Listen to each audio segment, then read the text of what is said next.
So just let me share my screen.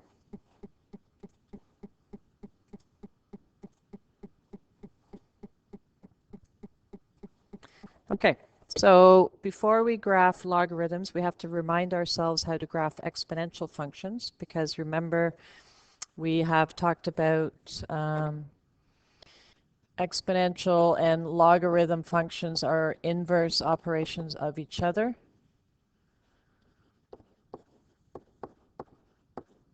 So they are undoing each other, right? So they're the inverse, just like a square and a square root are inverse operations, so are logarithms and exponential functions. So let's think about graphing 2 to the power x.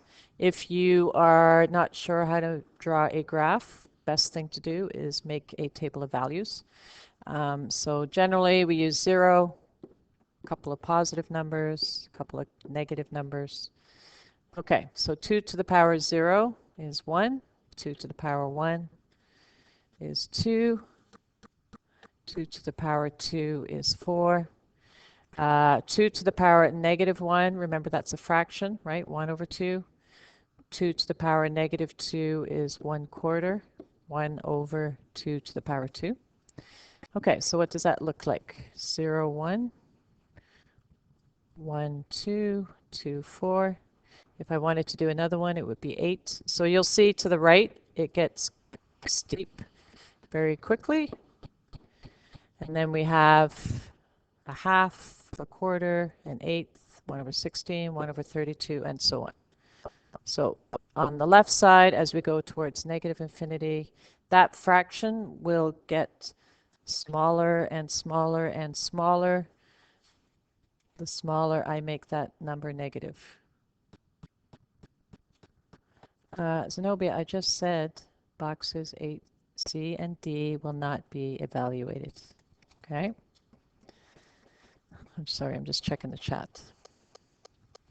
Okay, so what are the properties of this? Well, it has an x-intercept at 0, 1.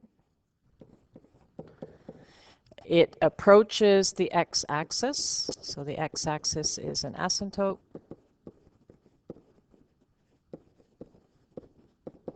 Right, and the equation of the x-axis is y equals 0. It's an increasing function, right, because it's going up. I'll put it over here. So it's an increasing function because it's going, as we always go from left to right, it's going uphill. So those are the main properties of the exponential function. Okay, so what if we wanted to graph, oh, let's do domain and range. So domain is any real number, right? We can use any x, and the range is always above 0 because we will never get to 0. Right, so we will never hit that x-axis, so the y will always be positive. It will never be 0 or negative. Okay, what if we wanted to do 1/2 x? So we can do a table of values again. So let's use the same numbers, 0, 1, 2, negative 1, negative 2. So 1/2 to the 0 is still 1. 1/2 to the power 1, 1/2 to the power 2. Then we have 1/2 to the negative 1. So we've talked about this earlier, that when we have a negative exponent with a fraction, we can just reciprocate the fraction and that negative exponent becomes positive.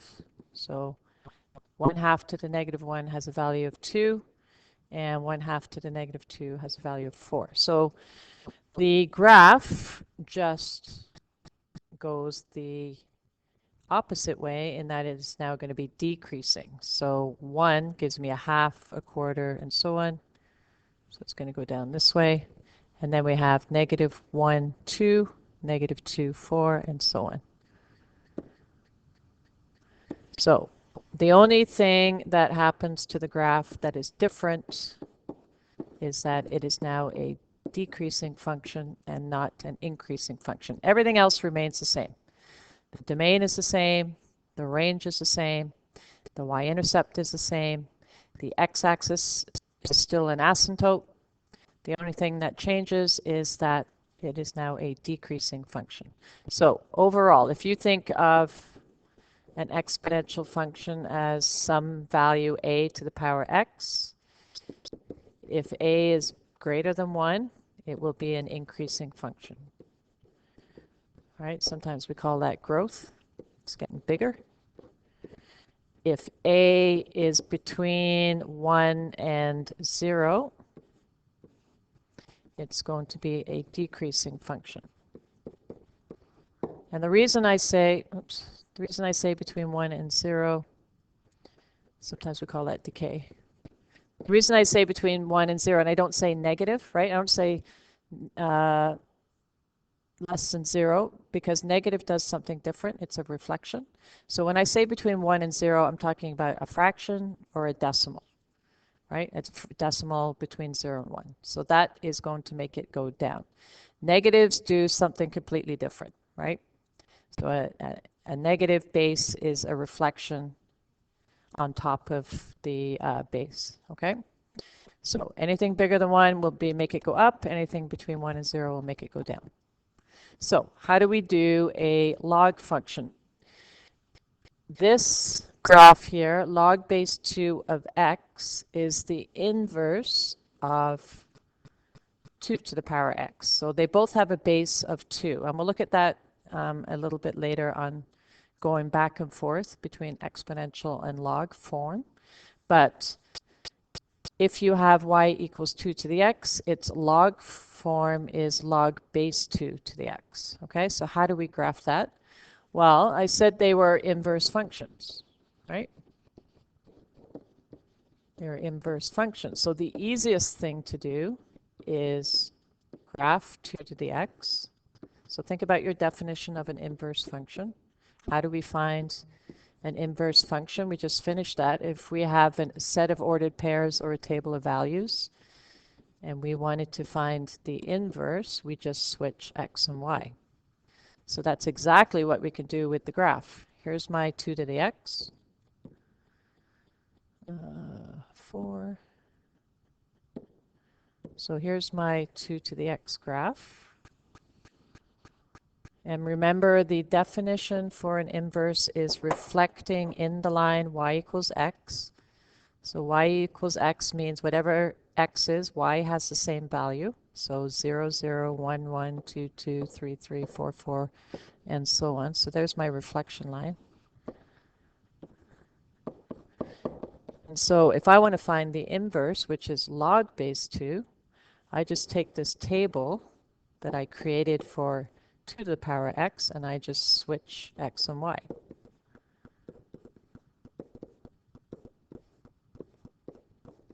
And those are my numbers that I'm going to plot. Okay?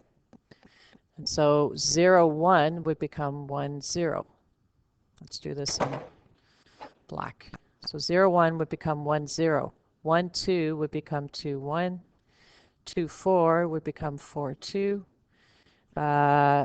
Negative 1, 1 half would become 1 half negative 1, and so on. So it's going to look like this. So this is log base 2 to the x. So that is the inverse function of the exponential graph 2 to the x. Okay, so reflected in the blue line, y equals x. What are the properties of log 2 to the x? Well, the asymptote, so the exponential approached the x-axis. Remember that we switched x and y, so the log function approaches the y-axis. So now the y-axis is the asymptote.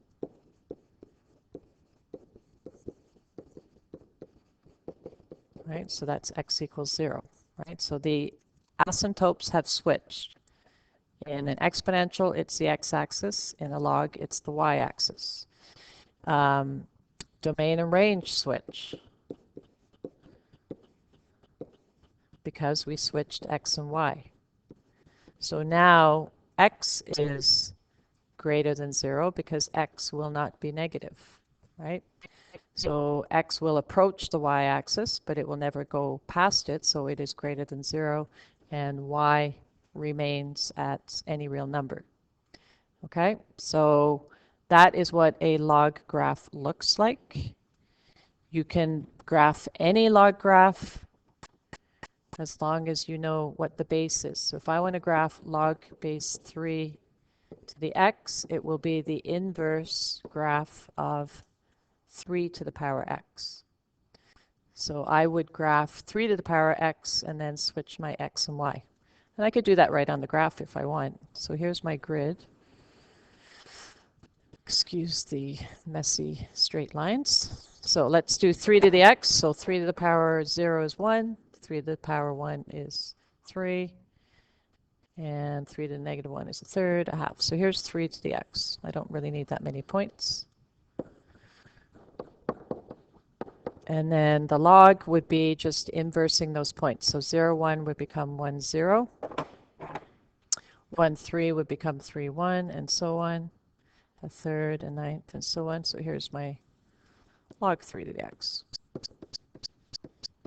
Right? So I can graph any base log as long as I know what the exponent looks like.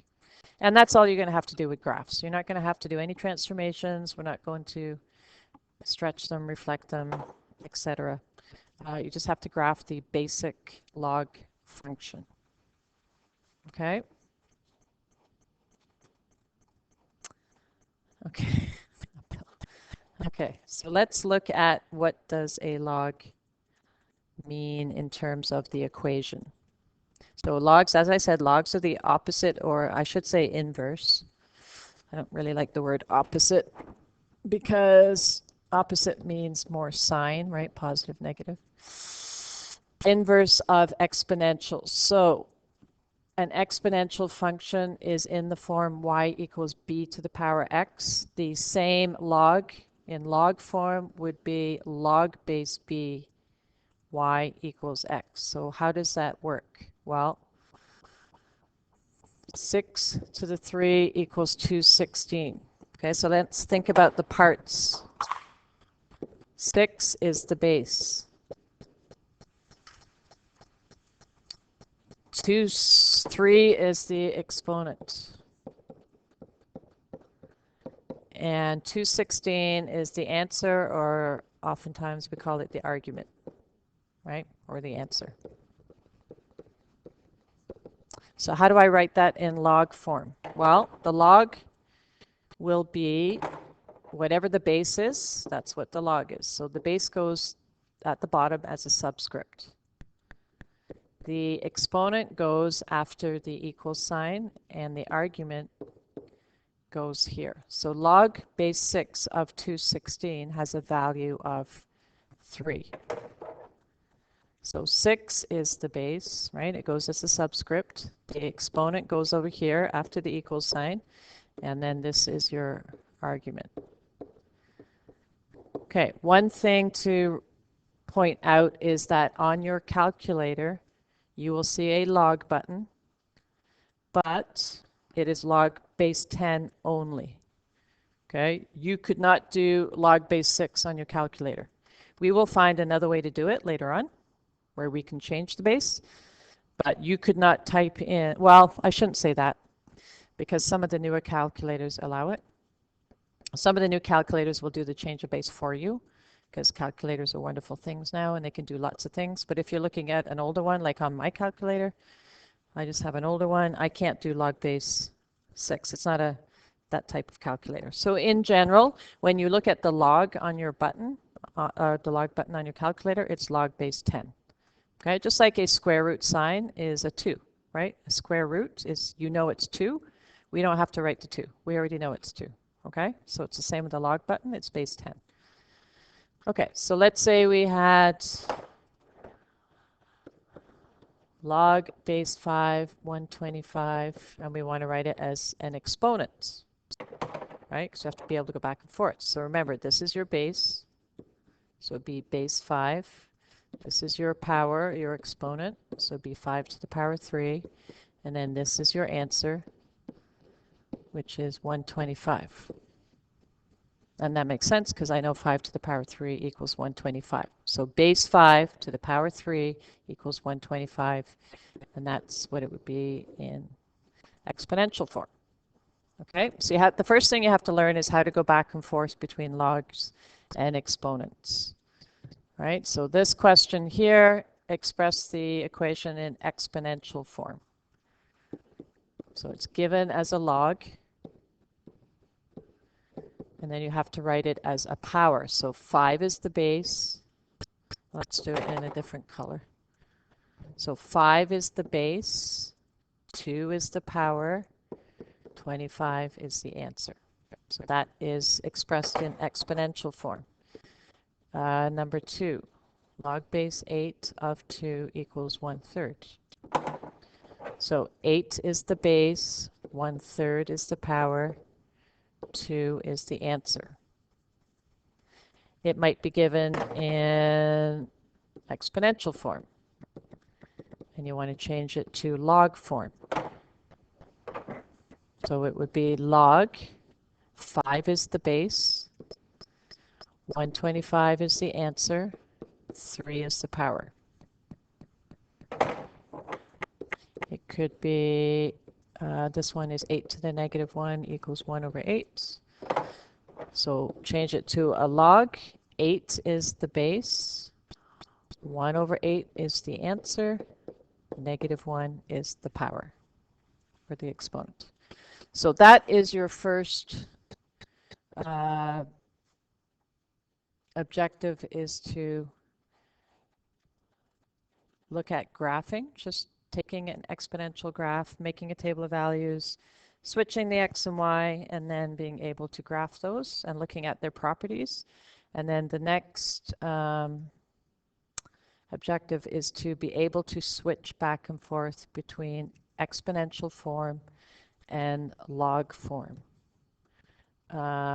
So how is that useful? Well, we can then evaluate. So I'm just going to do one more thing. Don't want to totally confuse people. So let's just look at 2 questions.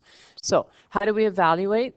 The easiest way to evaluate logs, if you can, is to change them to exponential form. It's much easier to solve if it's in exponential form. So if I want to put this first question in exponential form, 6 is the base, x is the power, the exponent, and the answer is 36. Once I have it in exponential form, I can perhaps change it to the same base. That's how I solve exponents. So 36 is the same as 6 to the power 2, therefore x would equal 2. You could do that one in your head. You could talk your way through it. You could say base 6 to what power gives me 36? It's 2. So same with b. 9, base 9 to what power x would give me 81? I know that would be 2, but I can change it into exponential if I'm not sure. So base 9 to the power x equals 81. And then I can change 81 to 9 to the power 2, and therefore x is 2. So being able to change from log to exponential form makes it easier to solve. Some of them are a little harder that you maybe can't do them in your head, right? So maybe change it to exponential is the best way. So here we have base 3 to the power x equals 1/27. And then I know 27 is a multiple of 3, so I'll change that. And then I know I need to bring the 3 to the power 3 to the numerator, so it'll be -3.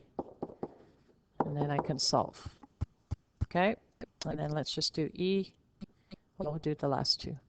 So change it to exponential. 5 to the power x equals √5. And then we have to think about √5. Well, how would I express that as an exponent? Well, I know roots are fraction exponents, and I know it's a square root. And I know I have 1. So I could write that as 1/2, and then x equals 1/2. So some of them might be roots. Some of them might be decimals. So base 5 to the power x equals 0.2. Well, how could I make that a multiple of 5? Well, I know if I changed it to a fraction, 0.2 is the same as 2/10, right? It's in the 10th spot. And 2/10 reduces to 1/5. And 1/5 is the same as 5 to the -1. And so x equals -1. So Once you are able to go back and forth between log form and putting it in exponent form, it then allows you to evaluate these logs when you're solving for the value of x. Okay, I don't think I'll go any further because I know it's a lot to understand, right? But we have a work period tomorrow to go through any questions, logs